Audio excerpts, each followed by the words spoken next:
The ambulance lights sliced through the pre-dawn haze, painting the streets in flashes of red and blue as it carried Mark Consuelos toward the city's largest hospital. A crowd had gathered along the Studio District sidewalks, bundled in sweatshirts against an August chill that felt strangely out of place. Phones buzzed with the same frantic question: what happened? Paramedics worked with the calm precision of people who had seen too much, yet still had to keep going. Mark's hand, calloused from decades of using both body and voice, lay limp across his chest. The fine lines around his knuckles glimmered for an instant as the stretcher rolled by.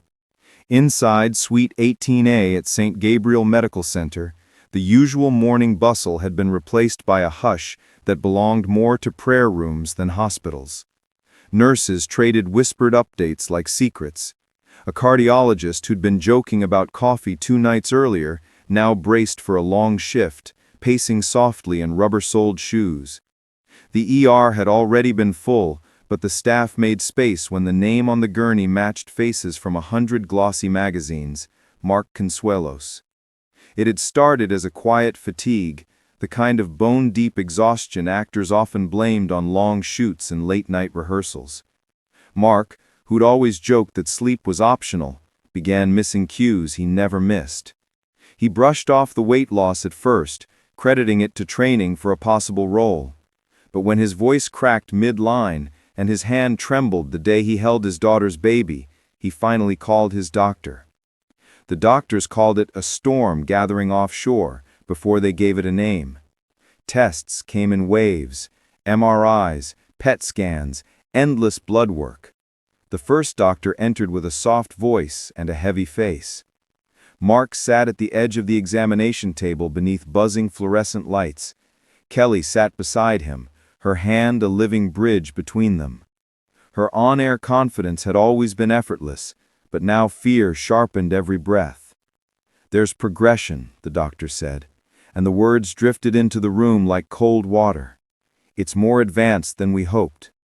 Kelly's knuckles whitened. Her voice came out small. "What does that mean?" It meant the disease had spread quietly, cells refusing to stay where they'd begun, traveling through blood and lymph to settle wherever they pleased. It meant stronger treatment. It meant long hospital days, experimental drug names impossible to pronounce, and the erosion of privacy as cameras leaned closer and rumors spun. But the crash that brought Mark to St. Gabriel's ICU wasn't purely medical. It was also momentum, the way life speeds up when everything feels out of control. Tests planned for next week were rushed forward when his oxygen levels dropped and blood pressure fell. A fever climbed. Pneumonia was suspected. The paramedics said he coughed until his chest hurt, and then until he couldn't anymore. By the time Kelly reached the hospital, Mark was in intensive care. The ICU is another world. Machines with digital hearts, ventilators humming, antiseptic air mingling with something more human, the scent of 10,000 lives mid-battle. Kelly pushed through the sliding doors, hair pulled back loosely, eyes rimmed red.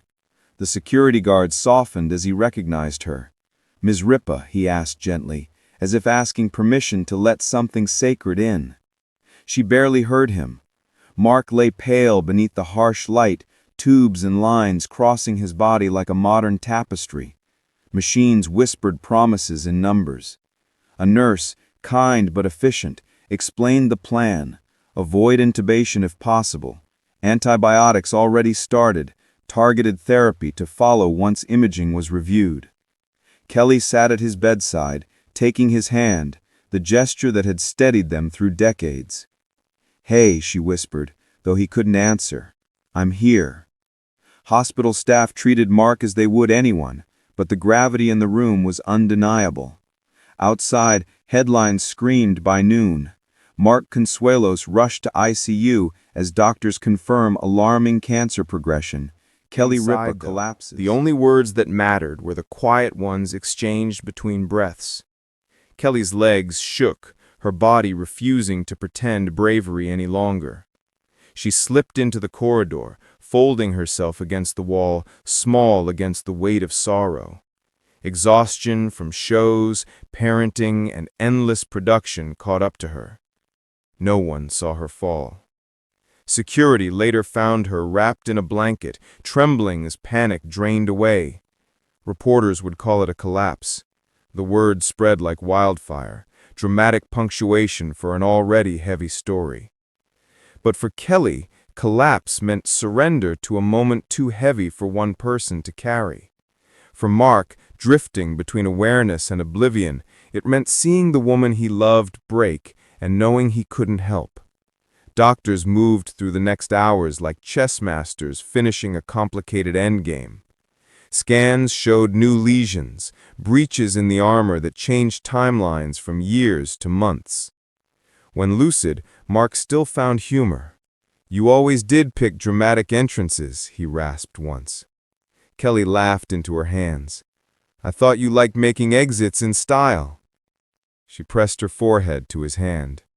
"We have to be dramatic together. That's our brand." "Brand over blood," he murmured, and they smiled. Outside, fans gathered, strangers left flowers, talk shows debated privacy. Inside, the show's studio sat empty. Producers canceled shoots, issued carefully worded statements asking for privacy, thanking fans. But the internet didn't care for nuance. It made heroes and villains, truth and rumor. In the ICU, time warped. A nurse who loved old movies brought in a few DVDs of Mark's favorites. A palliative care specialist spoke with Kelly about trials, experimental drugs, and the delicate balance between fighting and living. "It's your life," the specialist said softly. "We can fight, but we can also choose balance. There's no wrong answer." Kelly nodded until her neck ached. She wanted to fight, but she also wanted Mark to live, not just survive. She realized love wasn't a single plan, but a constant negotiation. Days blurred into two parallel stories, the public one of hashtags and headlines, and the private one of quiet endurance. Mark's mother read aloud from a worn novel. Their daughters rotated visits, bringing laughter and home-cooked food. Friends and co-stars came by, reviving memories that made everyone smile. Doctors changed shifts. A new oncologist suggested an experimental therapy. If the tumor had a certain mutation, it could open a door. If not, they'd try something else. Kelly waited, as she always had, by making lists, questions for doctors, pillboxes arranged, updates drafted. She played her role as the steady one for the world, but in private, she broke. In the quietest hours, she buried her face against Mark's shoulder and wept until her lungs ached. There were small mercies, tests that hinted at hope, a laugh shared, a touch that lingered. Mark's humor carried them, turning hospital moments into fragments of light. Still, the illness was stubborn. Some nights it felt like cancer was an orchestra and medicine just a single violin. Through it all, Kelly carried grace, raw, human, and unshakable. She posted a single photo, their hands entwined, hospital bands visible. No caption. Messages poured in, some kind, some invasive. But through it all, the world watched, and two people kept holding on, together, between the beeps and breaths.